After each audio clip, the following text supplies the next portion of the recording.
Today we are talking about hunger. People think in America that we don't struggle to put a meal on the table today, but they're wrong. They don't know that 1 in 6 Americans suffer from hunger every day.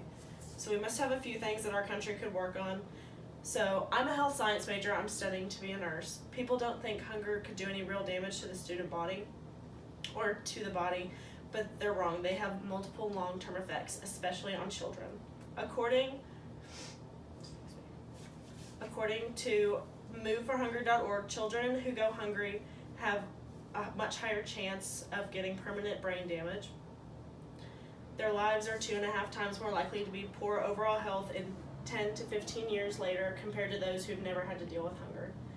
Not having proper nutrition as a child negatively can impact the limits of your lifetime potential. Not only does this lack of nutrition affect a child physically, but also emotionally. A child can develop trust issues from the lack of security since their meals were always inconsistent. Hunger is a serious issue in today's world. For most people, they just ignore it or don't even know that it's there.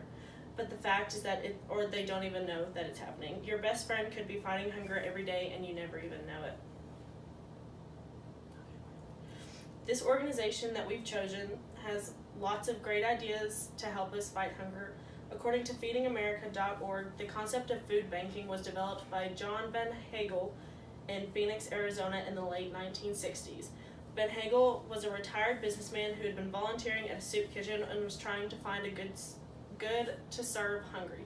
way to serve the hungry. One day he met a woman scrummaging outside of a restaurant for scraps to feed her and her children. She suggested that there should be a place that people can go to get food whenever they have none, to get thrown out and discarded food that could be stored. This is where the idea of food banks came from. Their organization continued to grow as the number of food banks began to increase. Ben Hagel created a national organization of food banks in 1979. He established the Second Harvest, which was later called America's Second Harvest, the nation's food bank network. In 2008, the network changed its name to Feeding America to better reflect the mission that the organization has. Because of Feeding America, the amount of people going hungry has dropped tremendously. According to National Public Radio, only 795 million people were hungry in the year 2014, which is still a mind-boggling number. But the fact is, 200 million lower than the estimated 1 billion hungry people in 1990.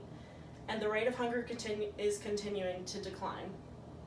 Only 12.9% of the population is in developing regions are hungry today, compared to the 23.3% 25 years ago.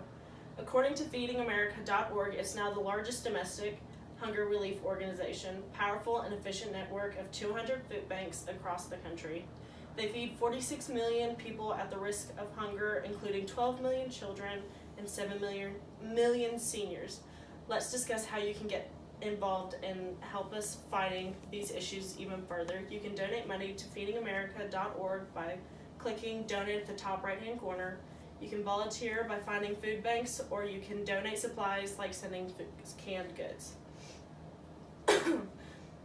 After talking about these issues of hunger in America, my hope is for the future country to solve problems of hunger completely, and we seem to be on the right track, not having to watch people silently suffer looking for their next meal. Now that we have discussed the history, present, and the future, Austin Scott will give us information about the Abundant Life Baptist Church and how they can help.